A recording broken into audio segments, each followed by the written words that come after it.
ഇതെന്താണ് സംഭവം എന്ന് വെച്ചാൽ ചേട്ടൻ്റെ മോളുടെ ബർത്ത്ഡേക്കുള്ള ഫോട്ടോഷൂട്ടായിരുന്നേ. അപ്പോൾ മാമനാണ് ഫോട്ടോ എടുക്കുന്ന, മാമൻ്റെ വീട്ടിൽ വെച്ചായിരുന്നു. അങ്ങനെ നമ്മൾ അവളെ ഡ്രസ്സ് ഇടിപ്പിക്കാൻ പോവുകയാണ്.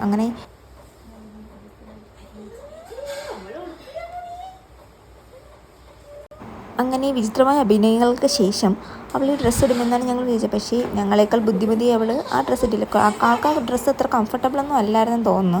ഭയങ്കര കരച്ചിലായിരുന്നു. പിന്നെ എന്നെ അവൾക്ക് ഒട്ടും അങ്ങോട്ട് പിടിച്ചില്ല എന്ന് തോന്നുന്നു. അങ്ങനെ ഈ അഭിനയം ഒന്നും ശരിയാവില്ല എന്ന് കണ്ടതേ ഈ പാവക്കുട്ടീനെ എടുത്ത് അവളെ ഇമ്പ്രസ് ചെയ്യാന്നുള്ള അതിമോഹത്തിൽ ഞാനത് കാണിച്ചു. പക്ഷേ ആ പാവക്കുട്ടി നോക്ക് വേണ്ടായിരുന്നു, കയ്യിലൊരു പൊട്ട് കിട്ടി. ആ പൊട്ട് വെച്ച് കളിച്ചടിച്ച് നിന്നു. അങ്ങനെ ഡ്രസ്സ് ഒരുവിധം എടുപ്പിച്ച് ആ ഒരു മാല ഇട്ട് കൊടുത്ത്. എന്നിട്ട് ഈ കയ്യിലിരിക്കുന്ന എൻ്റെ ഹെയർ ബാൻഡ് ഉണ്ടല്ലോ, അത് അവളുടെ തലയിലിടുക വല്ലാത്തൊരു ടാസ്ക് ആയിരുന്നു. അതിന് വേണ്ടിയിട്ടാണ് ഞങ്ങളുടെ ഈ പണിപ്പാട്. പിന്നെ ഞാൻ അവിടെ നിന്ന് മാറിക്കൊടുത്തു, കാരണം അവൾക്ക് എന്നെ ഓക്കെ ഇല്ല. അപ്പോൾ ഇതേ കുട്ടൂസ് ഇവിടെ ഇരുന്ന് ക്രോഷേ ചെയ്യുമായിരുന്നു. അതൊക്കെ നോക്കുന്നുണ്ട് ഞങ്ങളുടെ ഫോട്ടോഷൂട്ട് തുടങ്ങി. അപ്പോൾ ഇതായിരുന്നു ഞങ്ങളുടെ എക്യുപ്മെൻറ്റ്, ഈ പാവയായിരുന്നു.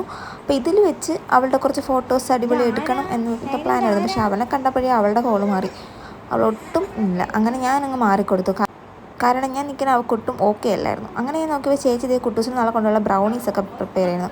അങ്ങനെ ചേച്ചി ബ്രൗണി എടുക്കേണ്ട കുറേ വീഡിയോയും കാര്യങ്ങളൊക്കെ എടുത്ത് ചേച്ചിക്കും കുറച്ച് വീഡിയോ ഒക്കെ എടുത്ത് കൊടുത്ത് കാര്യം പറഞ്ഞ് ഞങ്ങൾ അവിടെ അങ്ങനെ നിന്നു. അപ്പോഴത്തേക്ക് റൂമിൽ അവർ പോയി ഡ്രസ്സൊക്കെ ചേഞ്ച് ചെയ്തു. മറ്റേ ഡ്രസ്സൊക്കെ ഓക്കെ അല്ലാത്തതുകൊണ്ട് വേറൊരു ഡ്രസ്സൊക്കെ ചേഞ്ച് ചെയ്തിട്ട് ഫോട്ടോസും കാര്യങ്ങളൊക്കെ എടുത്ത് ഞങ്ങളിവിടെ നിന്ന് ബ്രൗണി ഉണ്ടാക്കി. പിന്നെ ചില്ലി ചോക്ലേറ്റൊക്കെ തിന്ന് അങ്ങനെ കുറച്ച് കഴിഞ്ഞപ്പോഴത്തേക്ക് ഫോട്ടോസൊക്കെ കിട്ടി. നല്ല അടിപൊളി ഫോട്ടോസായിരുന്നു. അപ്പോൾ ഇന്നത്തെ വീഡിയോ ഇഷ്ടപ്പെട്ടാൽ എല്ലാവരും ലൈക്ക് ചെയ്യുക. സോ ടാറ്റാ.